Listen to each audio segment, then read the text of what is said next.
Well, yeah, we're just throwing waters and trying to keep everything from freezing. It's like 3 degrees here for the second that's day not in a gonna row. happen today, buddy. And Yeah, I was gonna say that sounds like so a I mean, no, uphill it's battle. definitely yeah. I mean, I'm talking specifically the animals from freezing, which will happen. Oh, but the yes, good idea. The water and stuff, by animals, it's been you frozen for mean the goats, the sheep, the horses, and the children, more or less. Not- yeah, I was that's gonna what say the That's Corbett's. where I was going. Like Yeah, the little yeah, Corbett's, or No. We have a whole funny farm here, and so 3 degrees forget about doesn't that. just mean kids are cooped up in the house. It also means that we're outside with my wife specifically. The majority of the time is outside trying to figure out how to water and all that kind of stuff, and our place just isn't set up for that. So anyway, so she's she's looking like some sort of axe murderer out there chopping. I was gonna I mean, say ice. That by this point, like it's like, I mean, Mhm. it's like a foot deep, right? So, Oh, yeah. she's having to like get through all of that and try to get water down, and then they don't thoroughly enjoy the cold water. They're picky, funny farm animals, and they want room temperature water. So she Of course. takes she'll chop the ice, and then she'll take the buckets out there and let them drink or whatever. So anyway, the good news is nothing in the house is froze. So I seem to have perfected my making a horrible setup for the wintertime work over the last 2 winters of having something freeze. And so far, knocking on wood, the house has been fantastic. So anyway, yeah, that's what we got going on. I this saw on morning. I'm literally YouTube trying to that get you my can just take a hair to straightener and thaw. clip it onto the side of your tank and plug it in and warm it up. You There should you try go. it. There you go. That's a really good idea, actually. Uh, That's a really good idea. You know what? I might get to tell her. Actually, the hair straightener disclosure. won't work, but the toaster would be fine. Like, just put the That's toaster. what I in was there, gonna right? put It'll that get in the water bathtub. It'll toasted. warm the water up. Yeah, make sure it's plugged in first. Yeah, make sure it's plugged in first. Absolutely. It's a new kind of bath bomb. Yeah, total disclaimer. Yeah, that was new false. I kind of made that bath up. bomb. Don't do Yeah. that. Okay. Don't do let's that. not. You have been spending a lot of time on YouTube lately, so I wouldn't. Yeah, just figuring out how to. I'm sure there's a video of it out there, so yeah. Yeah. It seemed like a good If idea you're in my head. I curious was as like, to what the result is, heat it up, warm just it give up, it a whatever. Google. Yeah. What's the worst that can happen?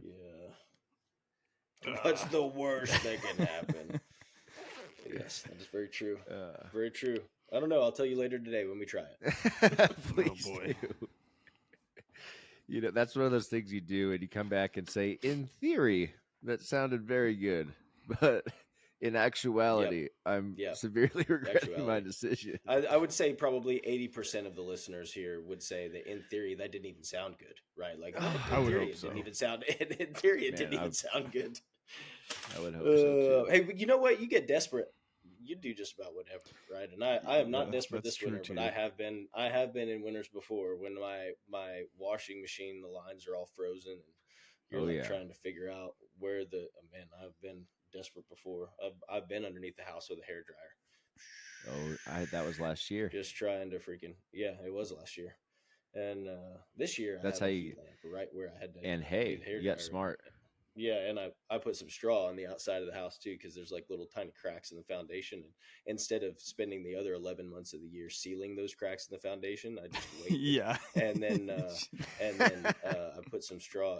It worked really well last winter. After I put the straw up, which of course they had froze first, but I put that straw up, kind of lined the northwest side of the house, which all of my water lines run through the northwest side of the house, which is fantastic because that's exactly where all the horrendous temperature, like the winds, come from, right there. So but after I did it last year, I was like, man, we didn't have any more problems. So I'm like, okay, I think I'm just gonna. So anyway, we put a bunch of straw back there and put some more heat lamps up, and she's toasty in there. Make a chicken dance on a hot stage in the bathroom right now. I'm talking about it's a little warm. I've had to get up there a couple times to make sure. I'm like, man, it's kind of, that floor's like pretty warm. We're not like smoking or anything underneath there, are we?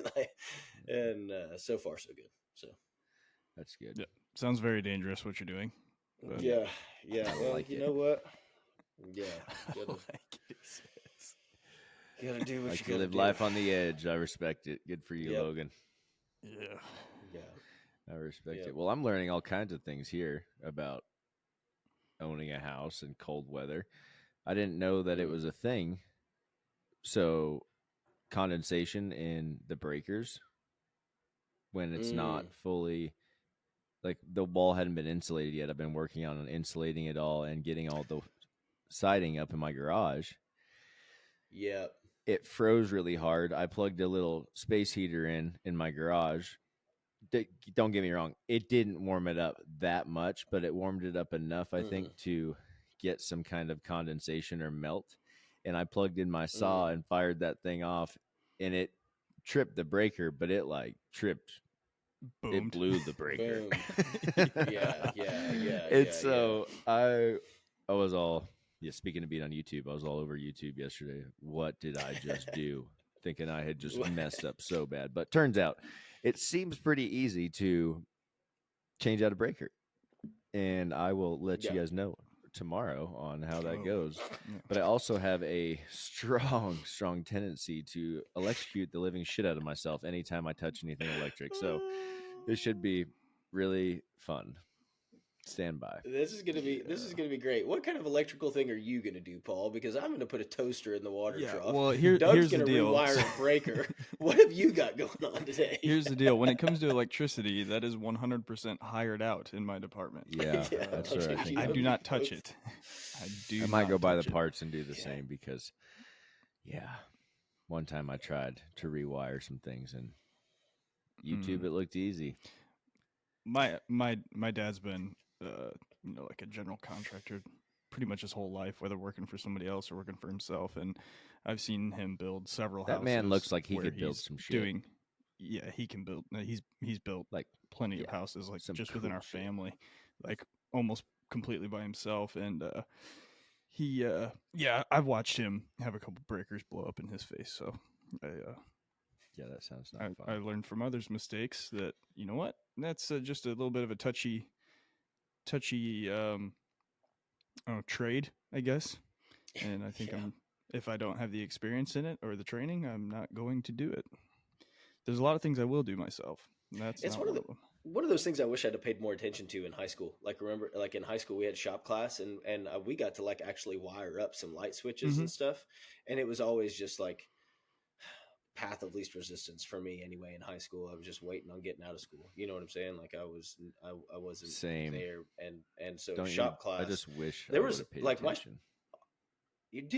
My ag teacher, like Mr. Collins, I don't know if his daughter, I met his daughter, but like Mr. Collins was the man. He was awesome. And he actually tried to give us a lot of tangible, valuable skills. There was welding and there was electrical and there was a lot of like different things that, man, I could have, like, I'm not saying that I would be very proficient in them, but I would at least be able to have my own little MIG welder here and be able to go, like, if I needed to do some of that, I could, or, very minor electrical stuff. I would at least know what they're talking about when I hire the expert and he's explaining to me what he's doing. Because right now I'm like, you might as well be speaking French. I don't understand any of that. And anyway, which I loved that about our high school. Yeah, that's one of those things. I wish I would have paid a little bit more attention to, because it sure comes in handy when you own a house to actually have some life skills. Who would have thought? Yeah. Electricity is one of those things too. Like it's we use it all day long. Like as a consumer, we're a consumer of electricity 24/7 until the day we die. But like to actually understand how it works and understand how to set something up to work the way it's supposed to is like it's a whole nother animal. And I feel like with electricians, it's kind of the same that we see with personal trainers. It's like, you've got your good electricians and you've got your not so good electricians. I think a not so good one set my house up because it is sketchy. It is sketchy. Man. I was just thinking though, I didn't even have an ag option for high school, which is kind of a bummer now that I think about it, because I didn't get to learn about any of that until I got to college. But I think back on how many of my close friends have a story about their ag teacher changing their life, and how I don't think that ever gets talked about that much. But it's so cool to me to think about that. And like Richie had a really cool ag teacher that he went to school in the Woodlands, Texas, and agriculture is huge in Texas, but rodeo in the Woodlands is not. You might as well be in LA. Like, they don't get it. And he had an ag teacher that really understood it and really could relate with him and believed in him and always was pushing him to go to another rodeo and do another thing, and went to Houston to watch him for the first time, and just cool stuff like that. Was always behind him and supported his goal when no one else did or understood it in the school. And same as Cody's ag teacher was the one who basically was like, you're going to start singing whether you like it or not. You have a talent, and signed him up for the 4-H club and got him into the art part of it.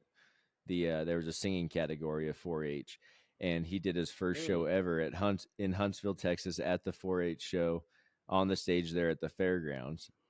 And now he is who he is, but literally all because his ag teacher was like, you're doing it. Like, you've got something cool. You need to do this. And that's wild. It's awesome, man. And then you having same thing, like someone you could really relate with, and you wish you would have taken it for what it really could have been back then. And it sucks because I feel the same way about so much in school that I wish I would have taken it more serious, because like you said, we're just in a hurry to get the hell out of there. And I don't know, how many times you hear as a kid, like, it's gonna go quick. Yeah, and it does. And it does. Like, you have to be a special person to be an ag teacher, or like, because you just any teacher. You just know that.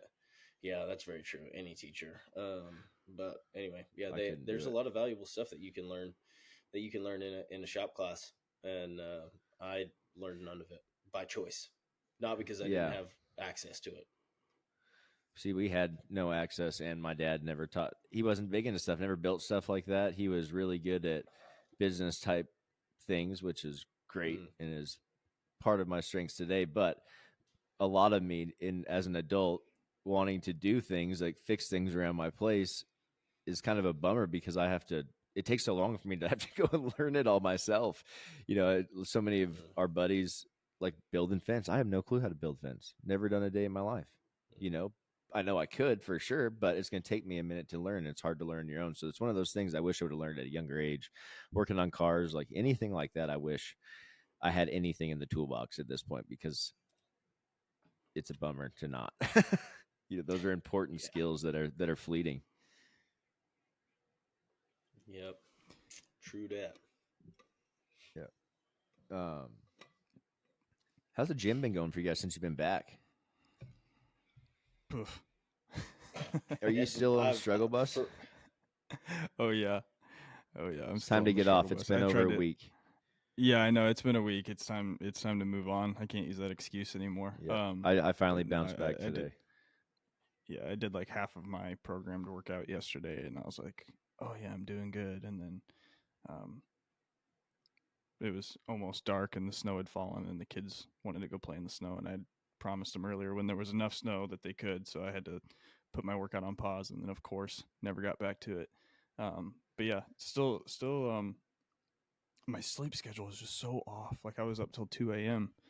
last night, just couldn't fall asleep. I slept for like 10 hours the day before, and I think that was half the issue, is because now we're snowed in and I got 10 hours of sleep. I was ready to go. And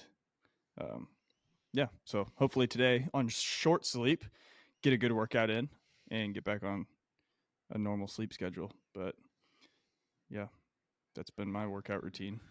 Mine has not been all that unlike either one of you guys, probably.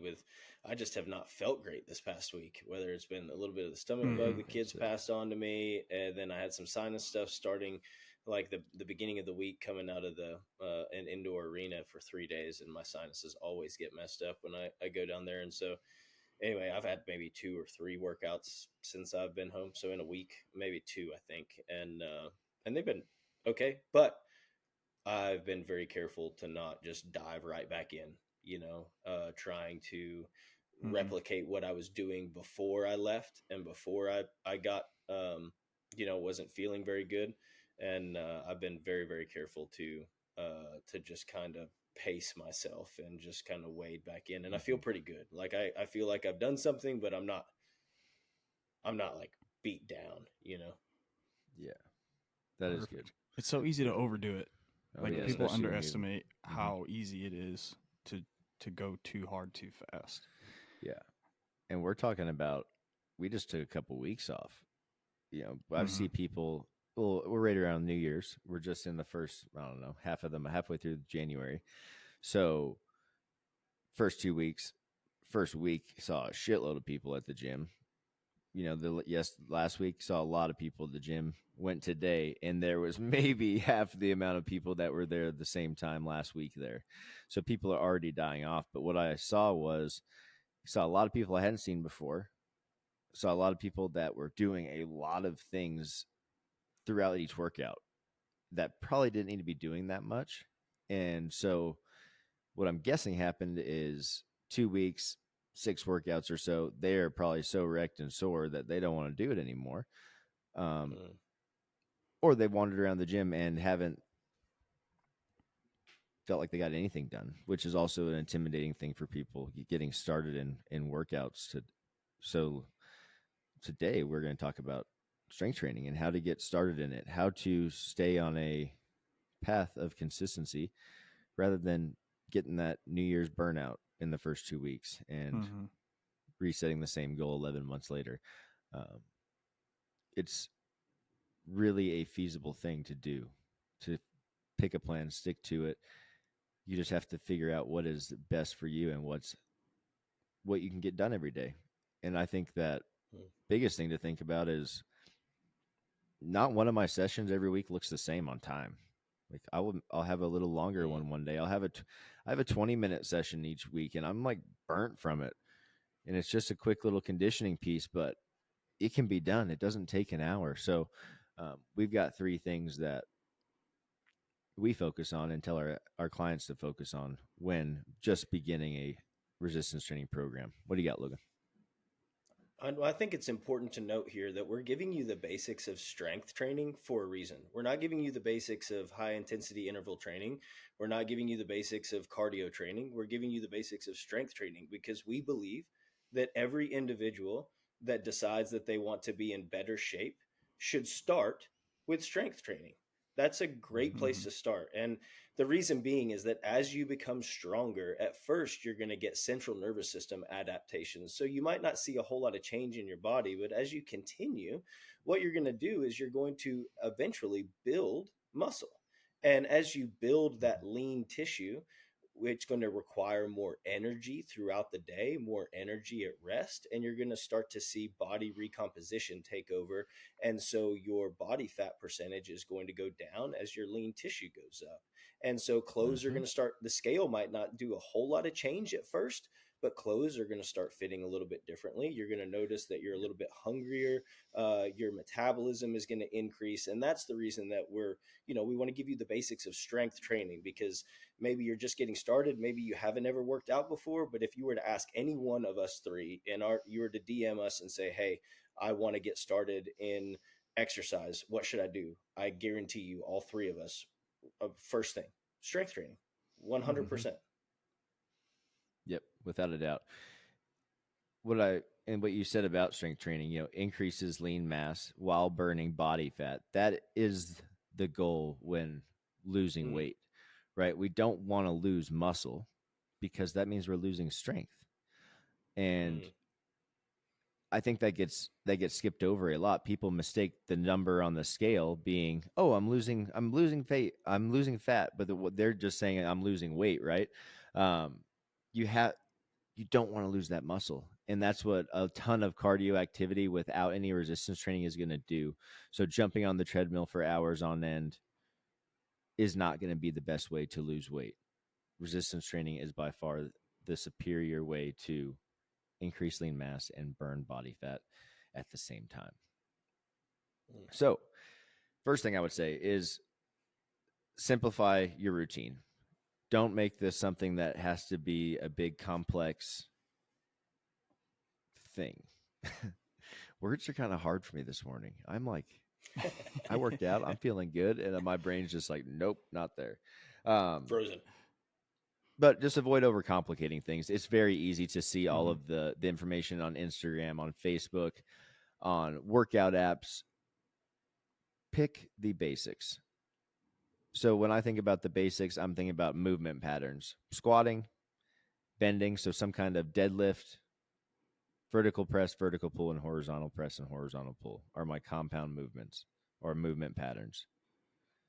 So I'm going to make sure I focus on those and get through all of those before I start going into more novelty type things that maybe look exciting or, are very, very different from what I've been doing. I want to focus on those compound movements that are with all the prime movers. Mm-hmm. And you can do those, like, you don't have those movement patterns aren't limited to any one particular modality or exercise equipment. Like, you don't have to just use barbells, or you don't have to just use dumbbells, or you don't have to just use machines. Like, there's body weight versions of all of those. There's dumbbell versions of all of those. There's probably machines in your gym, if you go to a commercial gym, that have an option for all of those. So, like, those movement patterns are the foundation. If we're trying to build a house, we got to lay the foundation first, and being proficient at any of those movement patterns is what's laying your foundation to build something great upon. Yeah, that's really, really important, because it's really, really simple to think about. If you can't do a double leg squat proficiently, you probably aren't ready to move on to any kind of instability squatting, single leg squatting yet. Like, we have to master those core fundamentals and foundations first before moving on to the fun or / sexy movements.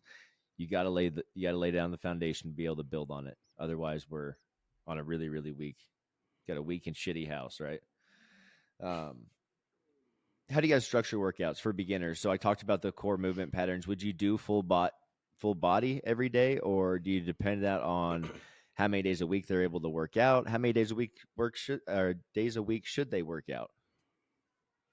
Man, those are absolutely full body. It really depends on their schedule. If somebody comes to me and they're a new client that's wanting to get started, they've never done any resistance training before, and they'd like to get started, we're going to talk about their schedule, and we're going to see what they have time for. More often than not, they want to work out 5 days a week, 6 days a week. And so I have to a lot of times I will start people at 2 days a week, maybe 3 full body sessions, almost the entire week, right? All 2 or 3 sessions. They're different variations of a full body session, so that we can get the most bang for our buck, and we can pair those movement patterns together in what we would call like supersets or trisets. And so we could squat and we could vertical push with a little bit of rest in between, a little bit of rest after, and then we can rest some, and we can move on to something else, right? We can move on to some sort of pulling motion, some sort of hinging motion or bending motion. We can stack things together, and where you can hit all of the movement patterns that Doug already brought up within a 45-minute workout very sufficiently if you structure it correctly. So for me, and I'm sure Paul would be the same way, but beginners come in and they want to get started, yes, absolutely, full body, 2 to 3 times a week. We're going to hit all those movement patterns in every workout. Mm-hmm. And to qualify, like, the term beginner too, like, whether it's your first time starting, or you've been off for 6 months, or you've been off for 2 years, or you just had a baby, like, all of those categories I would call beginners. Like, you can't, like we were saying earlier in the intro, like, you can't just pick up right where you left off. Like, you kind of have to start back at the beginning.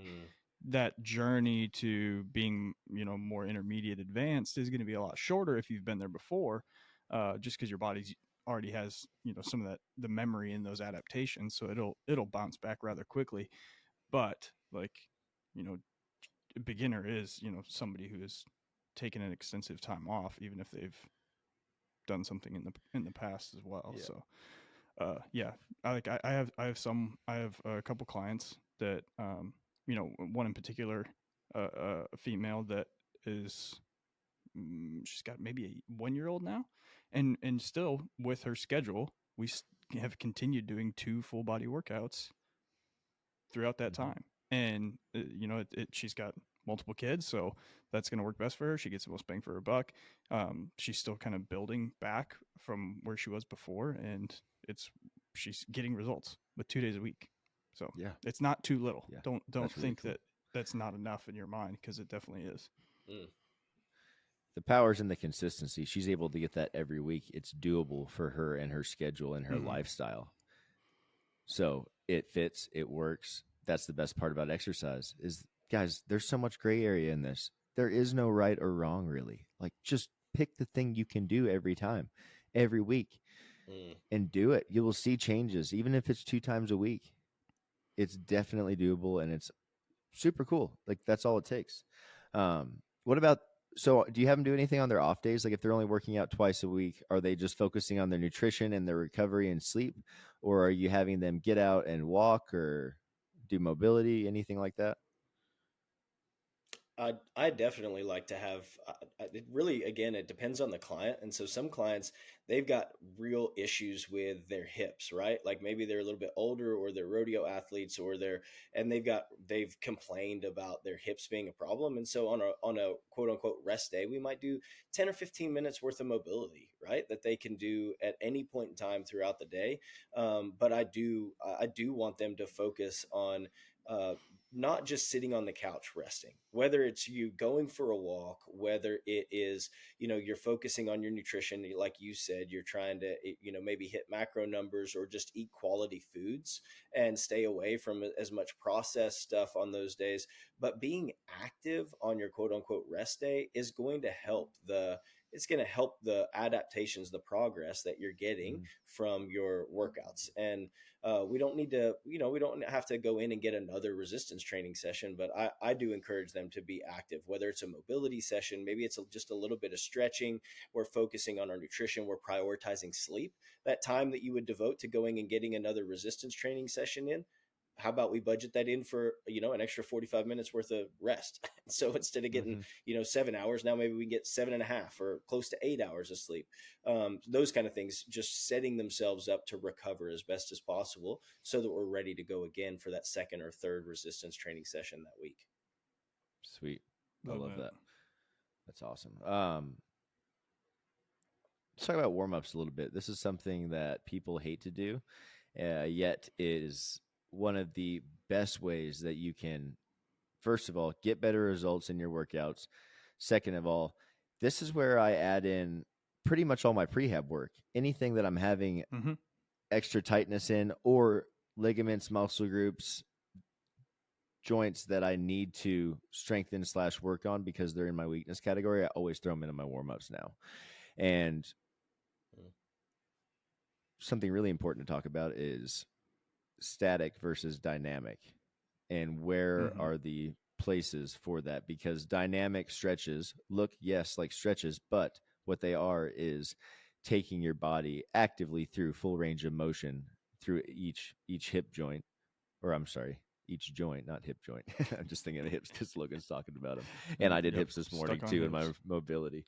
But taking those joints through full range of motion and developing strength through each entire range of motion is the most important part. Static stretching is working on flexibility and the lengthening of that muscle. The two of them are sending opposite signals to our central nervous system. We want to activate, raise, potentiate, get ready to go for workouts. We do not want to be sending a signal to relax. So, what do your guys' warm-ups look like for the general person on a general resistance training program? Yeah, so I think that if they're generally starting out, the movement, excuse me, words are hard today, aren't they? The movements in your warm-up should be regressed versions of what is going to be in your workout. So let's say, like, an example would be like if you're going to do goblet squats or back squats today, a good warm-up exercise would be to do some air squats. Or maybe you have, to pair that up, like say, your ankles are really stiff because you're on your feet all day and you wear work boots. Then maybe you do air squats and you do some ankle mobility as a part of your warm-up for the goblet squats or the back squats. So it should really look like a lot. To strip it down bare bones, it should mimic your working sets. But then there's also a time and place where you can, like you said, work on the things that you struggle with, or some of the areas that you just need more attention. because you have the time to give it to them in your workout or in your warm up rather. Yeah, exactly. And like today I had a horizontal pull and a deadlift day. And so in my warm-ups, I did hip airplanes. I had a half kneeling banded rotation to get my trunk really warmed up, my core warmed up, and to keep my hips neutral. What was the other thing? I had a tall push-up with a rotation, thoracic rotation. So really controlling my shoulders, really controlling my scaps, reaching around with that thoracic, locking down those hips, tilting my pelvis, getting everything primed to go do kickstand deadlifts, bird dog rows. Everything I did in my warm up prepared me for what I was about to do in my workout. So very important to make it similar to your workout exercises, but think about breaking those movements down into smaller pieces to warm up. So you're getting each piece warmed up. Last thing that I really tell my athletes and clients to focus on is we are always talking about proper technique, quality reps. I don't care how fast you can do reps. If they're shitty reps, we're not getting the most out of them. So focus on that form. Adding a tempo is a great way to do that. Tempo means controlling the time down, controlling the time in the bottom hold, and even controlling the time up. But a basic tempo that if you've never done one to start with would be like 2 seconds down, 1 second hold in the bottom, explode up, and a 1 second reset at the top. So that means that on the way down, say a squat, we're going 1,000, 2 1,000, hold for 1,000, squeeze our butt, press through the ground, stand up, and then really finish that lift by squeezing those glutes through and contracting everything at the top for 1 second, and then we're going back into that 2 second contraction. Tempo really makes you focus on form because if you're moving poorly, you're going to feel it instantly when you're moving slow because something is not going to feel right. You're going to feel off balance, unstable. Both, it'll make you start adjusting things to find that proper place for you. That being said, as coaches, that's what I love about our app is the video option for our clients. Our clients video themselves. We tell them what angle to video themselves so we can see everything that's happening in the movement, and we can fix that within 1-2 sessions rather than a client who doesn't use that part of the app and 2 months in all of a sudden sends you the random videos like this hasn't been feeling right. You're like, damn it, I could have fixed that in 2 seconds, but you didn't want to send videos. No wonder. Yeah, exactly. But I always encourage go ahead, what were you gonna say, Logan? No, I was just gonna say you guys are. I've had that happen before. I've worked with athletes, and they decide not to video anything, and then I see them in person, and they come to an OPA or something like that, and I'm like, dude, you've been working with me for 3 months, and you move like crap. That's not supposed to happen. You're and it's embarrassing because you're not me. attaching videos. Like start attaching videos, and you just got to do it. And so I think that like the practice portion, the tempo is fantastic, and we've said this multiple times on our podcast. When you go into the gym, just practice. You're practicing. Thinking about it, if you attack the lifts with a practice mindset, then you can build those quality nervous system adaptations, right? What we're thinking here is we want to make sure that we are building correct recruitment patterns where your central nervous system is recruiting motor units. We want to make sure that we're doing that correctly, and it takes 300 to 500 repetitions to build a new movement pattern. If you've never done it before, you're learning to ride the spur board or you're learning to bench press, doesn't matter, 300 to 500 repetitions to learn a new movement pattern.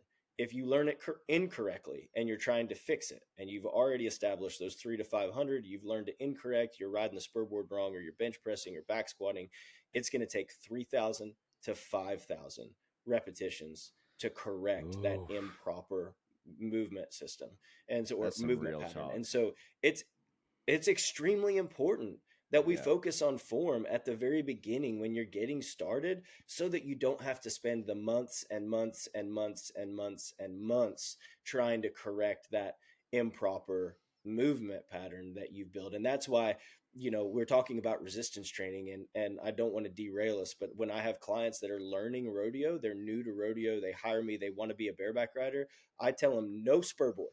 I get it. You've got one. You've got a rigging. No spur board until you see somebody in person. until you come to one of my schools, you come to an OPA, you do whatever. I need to make sure that you are riding the spur board absolutely picture perfect, even if it's just for 2 reps. Same thing with the bench press, right? Like the same thing with the back squat, especially. So important that every single rep is perfect, especially when you're starting out, so that you can, so that you don't have to try to correct that improper movement pattern later on.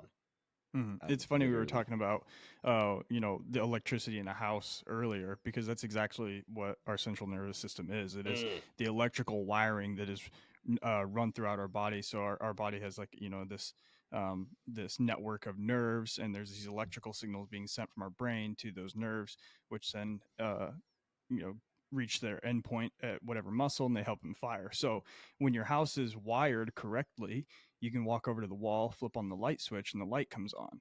If your house is wired incorrectly, you might walk over to the wall, flip the light switch, and the garbage disposal comes on or something. And that's what we want to avoid with exercise, is we want our house to be wired correctly from the get-go.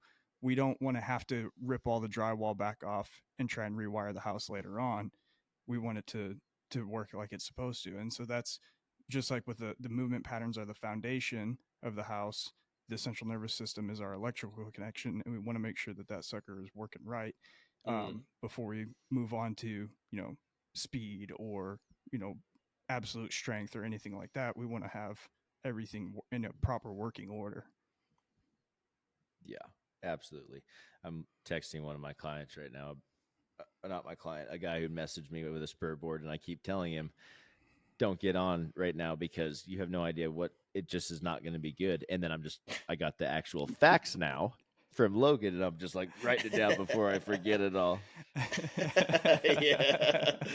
Yeah, to tell him. And dude, I had a client, quick story. I had a client that started with me that wanted to be a saddle bronc rider, and great guy. Like 2 weeks in, he lives in Michigan. He's like, man, could I come down and hang out with you for a couple of days and work out? I'm like, dude, absolutely. My house is always so. I've never met him before. He's been a client for 2 weeks, and he comes and stays in the RV and goes to a couple of rodeos with me to just watch it and hanging out, and we train, and it was great. But he kind of goes back home, and a couple months later, he's like, man, I've been riding the spur board. And I was like, oh, who like helped you on the spur board? He's like, oh, nobody. I'm like, okay, man. Man, I love the enthusiasm, but I'm going to ask you to stop. And he's like, what, why? I was like, because of all the things that I just mentioned. I promise if you will pump the brakes on the spur board right now and wait until you get proper instruction, you are going to, by this time next year, you're going to be insanely farther ahead than you would be if you just kept riding the spur board, but probably doing it incorrectly right now. Mm-hmm. Because then when I see you again in 3 or 4 months, I'm going to have to fix everything that you've been doing in your good intentions of practice. And it's just not worth it. So make sure that every single rep is picture perfect so that you can, think about some of the guys in rodeo. I mean, we're talking about strength training, but some of the guys in rodeo that have seen that Cade Sunye, right? Like Tim O'Connell, some of these guys, there's lots more that have made the NFR within 4 years of riding bareback horses. Mm-hmm. Those are the two that come to mind. What did they have? They had the picture perfect fundamentals from the very beginning because they learned from somebody that had already been to the NFR that knew what they were doing. And so they were able to elevate themselves very far. Whereas somebody like me who went to a high school rodeo with an old, my dad's bareback rigging and glove, and I just ran it in up to my thumb and hung on upside down for the first 4 years of my bareback riding. I spent the rest of my 10 years after that trying to fix the bad habits that I learned at the beginning. Yeah, it's really important to get those good habits nailed down from the get-go, and you will progress so much further, so much quicker than someone who is not practicing perfectly. And that's why we harp on it so much. But it doesn't matter, rodeo, resistance training, practice the basics perfect. If you're just getting back to working out or just getting into resistance training right now, the 3 things that we mentioned: focusing on your form, keeping it simple on your movements until you get that foundation laid down. And what was the last thing? A warm up, making sure you have a proper warm up. Yeah, get that dynamic warm up in. Static stretching is for after on your cool down, your recovery. Focus on that sleep. We didn't touch on that. We will later, but 8 hours is a great thing to shoot for. We have a couple episodes about setting up a sleep routine that you can go check back and listen to as well. Guys, you got anything else to wrap this up? Man, I think we pretty much covered it. Yeah. Nailed it. Cool. Got to thank our sponsors. As always, Beastmaster Rodeo been with us since the beginning. They are changing the game in rodeo gear. You can check them out at beastmasterrodeo.com. Use our discount code ChampionLiving, all one word, uppercase, going to save you 10% on all their gear. And HOOEY. We are rocking HOOEY, as you can see. Been keeping me warm this winter. As always, in the ball cap. Love them. Check them out at getyourhooey.com. Use our discount code ChampionLiving, all one word. That is not case sensitive. It's going to save you 10% on all your HOOEY gear. And until next time, we'll catch you later.